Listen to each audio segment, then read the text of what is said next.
بسم اللہ الرحمن الرحیم۔ السلام علیکم۔ مجھے امید ہے کہ آپ خیریت سے ہوں گے۔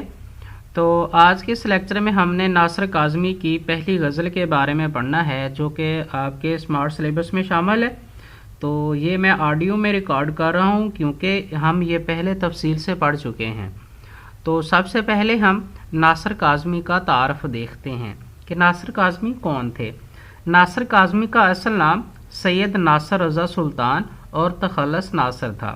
آپ نے 1940 میں غزل گوئی میں پہلا قدم رکھا۔ آپ ایک اداس لہجے کے باوقار شاعر تھے۔ آپ کی شاعری میں جو خصوصیات ہیں وہ درج ذیل ہیں: درد مندی، سوز و گداز، افسردگی، اداسی، غم کی گہرائی اور احساس محرومی آپ کی غزل کی نمایاں خصوصیات ہیں۔ تقسیم ہند کے بعد جس طرح معاشرہ ٹوٹ پھوٹ کا شکار ہوا اور آپ نے افراتفری اور نفسا نفسی کا عالم اپنی آنکھوں سے دیکھا، ان تمام حالات کا نوحہ آپ نے اپنے اشعار میں بیان کیا ہے۔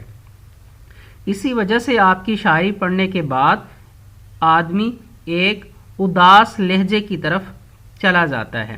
تو آپ کی جو کتابیں ہیں وہ درج ذیل ہیں۔ پہلی کتاب کا نام برگ نے، دوسری کتاب کا نام ہے پہلی بارش، تیسری کتاب کا نام ہے نشاط خواب، چوتھی کتاب کا نام ہے سر کی چھایا، اور ایک کلیہ ہے جس کا نام ہے کلیات ناصر، ایک اور کتاب کا نام ہے دیوان، اور آخری کتاب کا نام ہے خشک چشمے کے کنارے۔ اب ہم بات کرتے ہیں اس غزل کے پہلے شعر کی طرف۔ پہلے شعر میں شاعر کیا کہتے ہیں دیکھتے ہیں۔ دل میں ایک لہر سی اٹھی ہے ابھی، کوئی تازہ ہوا چلی ہے ابھی۔ لہر موج کو کہتے ہیں، امنگ کو کہتے ہیں، امید کو کہتے ہیں۔ تو اس شعر کا مفہوم کچھ یوں بنے گا: میرے دل میں ایک لہر سی اٹھی ہے، معلوم ہوتا ہے کہ کوئی تازہ ہوا ابھی چلی ہے۔ پھر سن لیں۔ میرے دل میں ایک لہر سی اٹھی ہے، معلوم ہوتا ہے کہ کوئی تازہ ہوا ابھی چلی ہے۔ اب اس شعر میں معاون کے طور پر جو شعر آئیں گے وہ درج ذیل ہیں: ہمارے گھر کی دیواروں پر ناصر اداسی بال کھولے سو رہی ہے۔ دوسرا شعر جو معاون کے طور پر آئے گا: دل تو میرا اداس ہے ناصر، شہر کیوں سائیں سائیں کرتا ہے۔ اب تیسرا جو شعر ہے وہ کچھ یوں ہے: رات یوں دل میں تیری کھوئی ہوئی یاد آئی، رات یوں دل میں تیری کھوئی ہوئی یاد آئی، جیسے ویرانے میں چپکے سے بہار آ جائے۔ ایک قطع آئے گا جو کہ 4 مصروں کا ہے، وہ بھی سن لیں۔ رات ڈھل رہی ہے، ناؤ چل رہی ہے، برف کے نگر میں آگ جل رہی ہے۔ اب ہم بات کرتے ہیں اس غزل کے دوسرے شعر کی طرف۔ شور بھرپا ہے خانہ دل میں، کوئی دیوار سی گری ہے ابھی۔ شور بھرپا ہے یعنی واویلا مچا ہوا ہے، کوہرام مچا ہوا ہے۔ خانہ دل میں یعنی دل کی دنیا میں، یعنی ظاہری طور پر اطمینان نہیں ہے اور دل کی دنیا میں ایک واویلا سا مچا ہوا ہے، ایسے لگتا ہے کہ جیسے کوئی دیوار سی گر گئی ہے۔ تو اس شعر کا مفہوم کچھ یوں بنے گا: میرے دل میں شور مچا ہوا ہے، ایسے لگتا ہے جیسے دل کے گھر کی کوئی دیوار سے گر گئی ہے۔ پھر سن لیں۔ میرے دل میں شور مچا ہوا ہے، ایسے لگتا ہے جیسے دل کے گھر کی کوئی دیوار سی گر گئی ہے۔ اب دوسرے شعر میں معاون کے طور پر جو شعر آئیں گے وہ درج ذیل ہیں: دیوار کیا گری میرے کچے مکاں کی، دیوار کیا گری میرے کچے مکاں کی، لوگوں نے صحن سے رستہ بنا لیا، لوگوں نے صحن سے رستہ بنا لیا۔ اب دوسرا جو شعر آئے گا وہ کچھ یوں ہے: ان سہمے ہوئے شہروں کی فضا کچھ کہتی ہے، ان سہمے ہوئے شہروں کی فضا کچھ کہتی ہے، کچھ تم بھی سنو یہ دھرتی کیا کہتی ہے، کچھ تم بھی سنو یہ دھرتی کیا کہتی ہے۔ ایک اور شعر آئے گا معاون کے طور پر: بھری دنیا میں جی نہیں لگتا، جانے کس چیز کی کمی ہے ابھی۔ بھری دنیا میں جی نہیں لگتا، جانے کس چیز کی کمی ہے ابھی۔ چمکتے بولتے شہروں کو کیا ہوا ناصر، کہ دن میں بھی میرے گھر میں وہی اداسی ہے۔ تمام جو اشعار ہیں اس میں تشریح کے حوالے سے جو بھی میں نے آپ کو بتائے ہیں، یہ تشریح کے حوالے سے